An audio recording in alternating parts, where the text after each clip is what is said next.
नमस्कार आणि तुम्ही पाहत आहात पुन्हा एक नवीन अपडेट। सध्या पावसाळी अधिवेशन चालू आहे आणि पावसाळी अधिवेशनात बरेच मुद्दे हे मांडले जात आहेत। कारण अधिवेशन म्हटलं की राज्यासंदर्भातील जे निर्णय घेतले जातात, मग ते सामाजिक असो किंवा आर्थिक असो किंवा राजकीय असो, सर्व मुद्दे हे अधिवेशनात मांडले जातात। 3 अधिवेशन असतात, पावसाळी, हिवाळी आणि उन्हाळी अधिवेशन असते। यामध्ये आता सध्या पावसाळी अधिवेशन चालू आहे आणि या अधिवेशनात प्रत्येक मुद्दे हे मांडले जात आहेत। त्यामध्ये सर्वात महत्त्वाचा मुद्दा म्हणजे कर्जमाफीचा बऱ्याच विरोधकांनी उचलून धरलेला आहे आणि त्याबद्दलचे निर्णय वेळोवेळी आपण आपल्या चॅनलवर पोस्ट सुद्धा केलेले आहेत। परंतु आज सर्वात महत्त्वाचा मुद्दा म्हणजे खूप दिवसातून म्हणजेच आज जवळजवळ 10 तारीख आली, अधिवेशन सुरू होऊन तुम्हाला माहित आहे किती दिवस झाले। एवढ्या दिवसातून काल जो मांडला मुद्दा तो संजय गांधी निराधार योजनेचा, निराधार बांधवांसाठी ज्या योजना आहे त्या योजनेचा काल एका आमदाराने मुद्दा मांडला आणि तोही मुद्दा मांडला तो निगेटिव्ह असावा असं मला वाटतं। कारण कमेंटच्या माध्यमातून बऱ्याच जणांनी कमेंट्स केलेले आहेत की जे त्यांनी मुद्दा मांडला आहे याचा काही उपयोग नाही असं सांगण्यात आलेलं आहे। तर काय म्हणाले हेच आपण आजच्या व्हिडिओमधून सविस्तर पाहणार आहोत। त्यावरती तुमचं मत काय आहे किंवा आमच्या टीमचं मत काय आहे हे सुद्धा मी आजच्या व्हिडिओमधून स्पष्ट करणार आहोत। काय त्यावर तोडगा व्हावा हे सुद्धा आपण आजच्या व्हिडिओमधून स्पष्ट करणार आहोत। सो व्हिडिओ स्किप न करता शेवटपर्यंत पाहायचा आहे। चॅनलवर नवीन असाल तर चॅनल सबस्क्राइब करा, शेजारील बेल आयकॉन ऑन करून ठेवा म्हणजे असेच महत्त्वपूर्ण आणि गव्हर्नमेंटचे नवनवीन अपडेट तुमच्यापर्यंत रेग्युलर पोहोचत राहतील। तर पाहायचं म्हणजे काल एका आमदाराने मुद्दा मांडला की संजय गांधी निराधार योजनेमधील दिव्यांगांसाठी जी योजना आहे, दिव्यांगांसाठी जी पेन्शन मिळते ती महिन्याला 1,500 रुपयाची पेन्शन मिळते, ती आता त्यांच्या दिव्यांगांच्या टक्केवारीनुसार ठरवावी। म्हणजे किती टक्के आता दिव्यांगांना टक्केवारी असते, किती टक्के तो अपंग आहे म्हणजेच तो दिव्यांग आहे यावरती त्यांचं एक सर्टिफिकेट बनवलं जातं आणि त्यावर पेन्शन ठरवावी असा एका आमदाराने मुद्दा मांडला। म्हणजे 20% असेल तर किती पेन्शन द्यावी, 30% असेल तर किती द्यावी, 40% असेल तर तुम्ही एवढी द्या, 80% असेल तर एवढी द्या असं त्या आमदाराने सांगितलं। परंतु यावरती कमेंटच्या माध्यमातून बऱ्याच जणांनी प्रश्न केले की आता दिव्यांग बांधवांना त्यांना माहित आहे की अपंगांची सर्टिफिकेट आहे ती कशी काढली जातात। म्हणजे बरेच जे दिव्यांग आहेत त्यांनी बोगस सुद्धा जे सर्टिफिकेट आहेत ते काढलेले आहेत। म्हणजे असं म्हटलं तरी चालेल, जे दिव्यांग मोठे होत गेलेले आहेत ते मोठेच आहेत आणि जे गरीब राहिले आहेत ते गरीबच राहतील या निर्णयामुळे। कारण हा निर्णयच असा घेण्यात आला आहे की टक्केवारीनुसार, सरसकट नाही। मग बऱ्याच जणांनी असं टक्केवारीनुसार वाढवून सुद्धा काही दिव्यांगांनी टक्केवारी घेतलेली आहे, म्हणजे त्यांना मग जास्त अनुदान मिळणार आणि जो गरीब ज्याने प्रामाणिक सर्टिफिकेट काढलेला आहे, जो खरंच तेवढ्याच टक्केचा तो दिव्यांग आहे, त्यांच्यावर मात्र हा अन्याय होणार आहे। त्यामुळे हा निर्णय घेतलेला आम्हाला मान्य नाही असा बऱ्याच दिव्यांग बांधवांनी कमेंटच्या माध्यमातून सांगितलेलं आहे। कारण बऱ्याच दिव्यांग बांधवांवर हा अन्यायच आहे, जे प्रामाणिक आहेत त्यांच्यावर खरंच हा अन्याय आहे। कारण सरसकट हा जे अनुदान वाढ आहे ती सरसकट करावी। संजय गांधी निराधार योजनेअंतर्गत ज्या योजना आहेत, विधवा महिलांसाठी जी योजना आहे पेन्शनची ती सुद्धा असेल किंवा दिव्यांगांसाठीची योजना आहे ती सुद्धा असेल, या सर्वांसाठी सरसकट त्यांनी अनुदान वाढवावं असं लाभार्थ्यांकडून सांगण्यात येत आहे किंवा बऱ्याच विरोधक नेत्यांनी सुद्धा हे सांगितलेले आहे। त्यामुळे तुमचं यावरती काय मत आहे तुम्ही अजूनही कमेंट्स मध्ये सांगा। कारण आमच्या टीमच्या तर मते हा निर्णय चुकीचा आहे। कारण हा सरसकट जी अनुदान वाढ आहे ती सरसकट करावी असं प्रत्येक लाभार्थ्यांनी कमेंटच्या माध्यमातून सांगितलं आहे। त्यामुळे तुमचं यावर काय मत आहे ते तुम्ही सुद्धा स्पष्ट करा। त्यानंतर महत्त्वाचं म्हणजे थकीत अनुदान। म्हणजे बऱ्याच संजय गांधी निराधार योजनेअंतर्गत जे लाभार्थी आहेत त्यांचं थकीत अनुदान सुद्धा अजून बाकी आहे, म्हणजे थकीत अनुदान दिलेलंच नाही।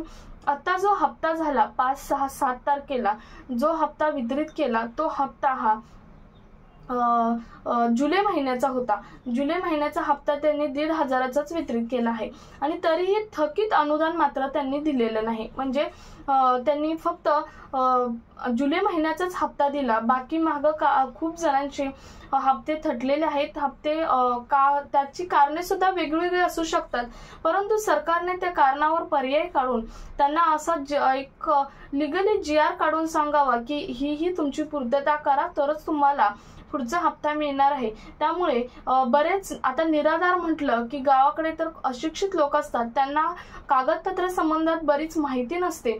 त्यामुळे सरकारने स्पष्टपणे एक GR काढून सांगावं, तुमच्या या गोष्टींमुळे जी थकीत अनुदान आहे ते थकीतच राहिलेलं आहे, तुम्ही या गोष्टी सबमिट करा, जमा करा, तर तुम्हाला ते अनुदान मिळणार आहे. आता याआधी कोणकोणत्या गोष्टी घेतल्या होत्या? जेव्हा संजय गांधी निराधार योजना आली तेव्हा कोणकोणती कागदपत्रे घेतली होती? तर महत्त्वाचं म्हणजे DBT ऍक्टिव्ह करून घ्यायला सांगितला होता.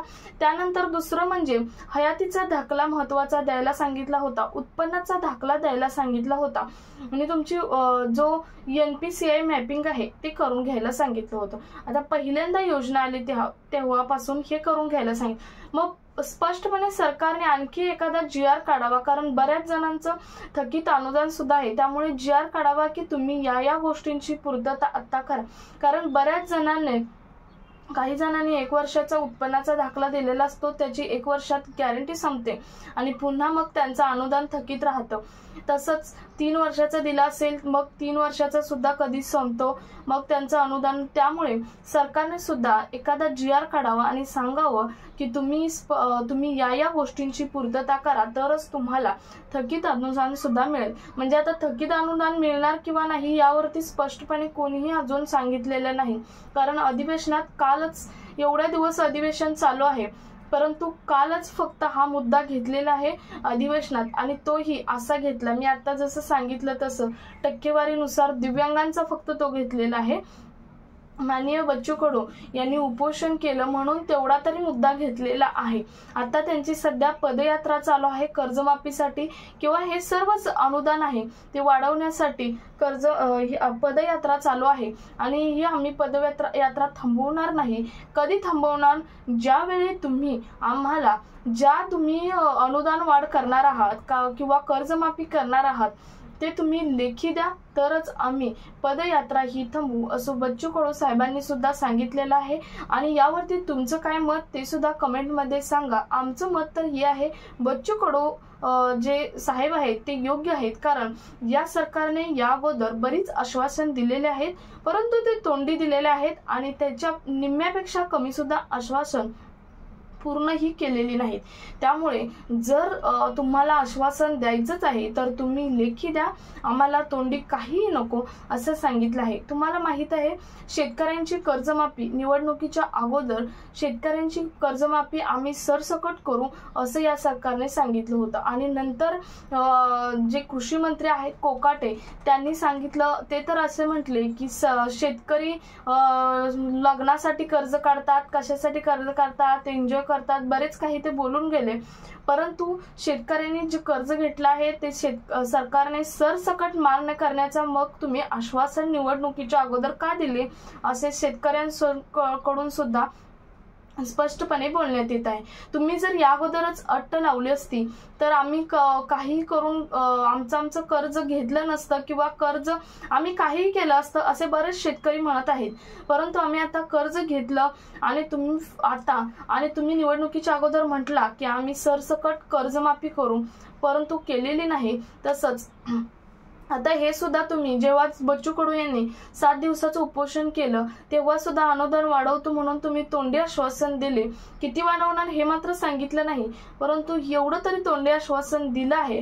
परंतु बच्चू कडू साहेबांचं एकच म्हणणं आहे की किंवा बाकीच्या सर्वांचंच म्हणणं आहे की तुम्ही तोंडी आश्वासन देऊ नका, तुम्ही जे पण काही आहे ते लेखी आश्वासन द्या. मग ते किती अनुदान वाढवणार आहेत? आता बच्चू कडू यांनी अनुदान वाढवण्याची फिक्स जी अमाऊंट आहे ती 4,000 रुपये दिलेली आहे. बरेच लाभार्थी म्हणतात महागाई खूप आहे, 6,000 रुपये करावी.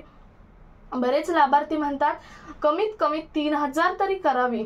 आता तुम्हाला किती वाटते तुम्ही सुद्धा कमेंटमध्ये नक्की सांगा की किती अनुदान वाढवावं हे कमेंटमध्ये नक्की सांगा। आपल्याला 18 तारखेपर्यंत कळणार आहे की तुमचं अनुदान किती वाढणार आहे आणि कोणत्या महिन्यापासून ते चालू होणार आहे। आता महत्त्वाचं म्हणजे काल एका आमदारांनी जी ती घोषणा केली, जी ते स्पष्ट वक्तव्य केलं की टक्केवारीनुसार अनुदान जाहीर करावं, परंतु बऱ्याच एक दुसऱ्या लाभार्थ्यांनी असं सुद्धा त्यावर सोल्युशन दिलं की तुम्हाला वाटतं की तुम्ही टक्केवारीनुसार लाभार्थ्यांना लाभ देणार, तर तुम्ही मग जे बोगस लाभार्थी आहेत किंवा जे दिव्यांग आहेत त्यांची सर्वांची चौकशी करा। तुम्ही बघा कोणकोणते जे लाभार्थी आहेत त्यांनी स्वतःहूनच टक्केवारी वाढवलेली आहे, खरंच ते तितके अपंग आहेत का, 80%, 40%, 60% अपंग आहेत का, आणि जर नसतील तर त्यांनी का वाढवलं ह्याची सुद्धा चौकशी करा। कारण मग असं जर केलं तर जे दिव्यांग बांधव आहेत, जे खरंच दिव्यांग आहेत, त्यांचे ते प्रामाणिकपणे ज्यांनी सर्टिफिकेट काढलेलं आहे त्यांच्यावर कोणत्याही प्रकारचा अन्याय हा होणार नाही। आता यानंतर काल एकच स्पष्टपणे वक्तव्य झालेलं आहे, यानंतर निराधार मानवांसाठी अधिवेशनात 18 जुलैपर्यंत काय काय घोषणा होतात किंवा या अनुदान वाढीची घोषणा होते का हे मात्र पाहायला लागेल। सो व्हिडिओ कसा वाटला, व्हिडिओला एक लाईक नक्की करा।